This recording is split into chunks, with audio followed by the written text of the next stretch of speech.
पच्चीस लाख वर्ष जुना पत्थर स्वर्ण से मेला पत्थर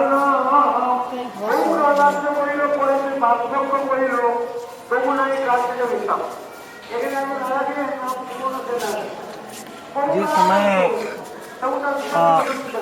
સુવર્ણસેન રાજા નવદીપમાં राजधानी बनीने राज्य करते हो तो सतयुग में राज्य कर रहा था, लेकिन उसको बहुत ही लोभी था। उसको भक्ति का कोई रुचि नहीं था। वो आजू बाजू में सब देशों के ऊपर आक्रमण करके अपना एरिया को बढ़ाने का प्रयत्न कर रहा था। वो सुवर्णसेन तो नारद जी को दया आ गई। बोला ये नवदीप में रहता है, नवदीप की महिमा नहीं जानता है, इधर उधर सब लोगों में आक्रमण करके और संपत्ति को बढ़ाने की कोशिश कर रहा है। तो नारद जी गए सुवर्णसेन के पास, बोले राजा तुम कितना देशों को जीत लिया, वो सब साथ में लेके जाने वाले हो क्या? राजा ने बोला नहीं। नारद जी ने बोला सुख के लिए संसार में सब लोग प्रयत्न कर रहे हैं, लेकिन सुख केवल राजधानियों को बढ़ाने से नहीं मिलेगा। तुमको असली सुख चाहिए तो तुम जिस जगह में राजधानी है तुम्हारी उस स्थान को समझ लो।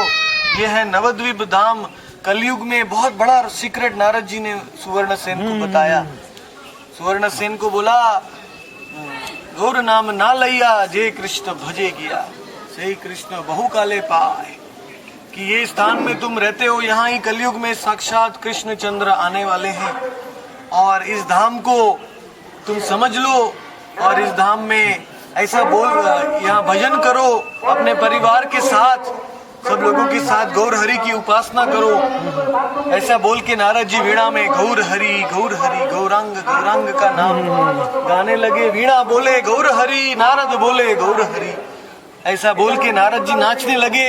बोले धन्य कली आगमने, वो कलयुग कब आएगा? नारद जी खुद विचलित हो गए, आंख में आंसू आ गया। बोले अब मैं वेट नहीं कर सकता हूँ।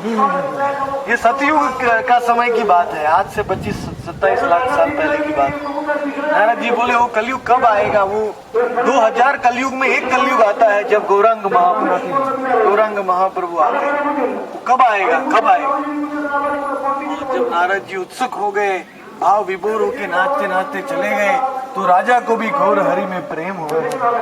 राजा भी भगवान में प्रेम आनंदित हो गया और राजा गौरांग गौरांग गौरांग गौरांग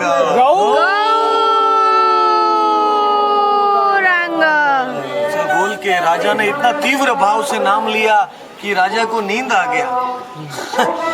नाम लेते लेते समाधि जैसे हो गया। फिर राजा का आंख खुला तो देखते हैं कि राजा के भवन में इन पत्थरों के ऊपर गौरांग महाप्रभु नाच रहे हैं गदाधर के साथ, नित्यानंद के साथ। सतयुग में आ गए वो, उनको दर्शन दिया सुवर्णसेन को, क्योंकि ये धाम तो भगवान का नित्य धाम है। अभी इस कलयुग में आए, उसके 2000 कलयुग के पहले वापस इधर ही आए थे वो।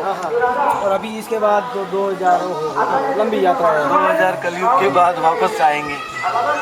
ये महाराज बार बार बोलना चाहिए ये सब चीजों को, ये चीज तभी गौरांग का जो ब्रह्मा के 12 घंटे में 1000 कलयुग होता है, ब्रह्मा के 12 घंटे की रात में 1000। तो जब नाचने लगे भगवान, तो भगवान के नृत्य के बीच में सुवर्णसेन जाके दंडवत किया। भगवान ने सुवर्णसेन को उठाया, बोला राजा तुमको नारद जी की कृपा मिली है, इसलिए तुम मेरे रहस्य को जान सके। ये मेरे नवदीप का रहस्य, मेरे नाम का, मेरे लीला का रहस्य बहुत गुप्त है, मैंने किसी को नहीं बताया, ये तो सतयुग है। तो राजा ने बोला प्रभु आपके सौंदर्य को देख के मुझे उत्कंठा हुई है, आप जब अवतार लेंगे तब मुझे भी उसमें जन्म दीजिए, मुझे भी उसमें। तो भगवान ने वरदान दिया, तुम मेरी लीला में बनोगे सबसे पैसे वाले जमींदार, उसका नाम होगा बुद्धिमंत खान। मुस्लिम, हाँ, सुवर्णसेन राजा बुद्धिमंत खान बन गया, हिंदू था।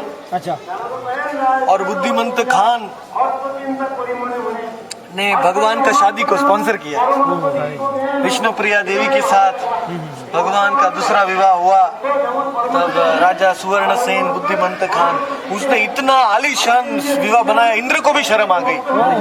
स्वर्ग लोक से देख रहा है, बोलता है ऐसा विवाह तो स्वर्ग में भी नहीं होता है। ऐसा विवाह बुद्धिमंत खान ने मायापुर में मनाया।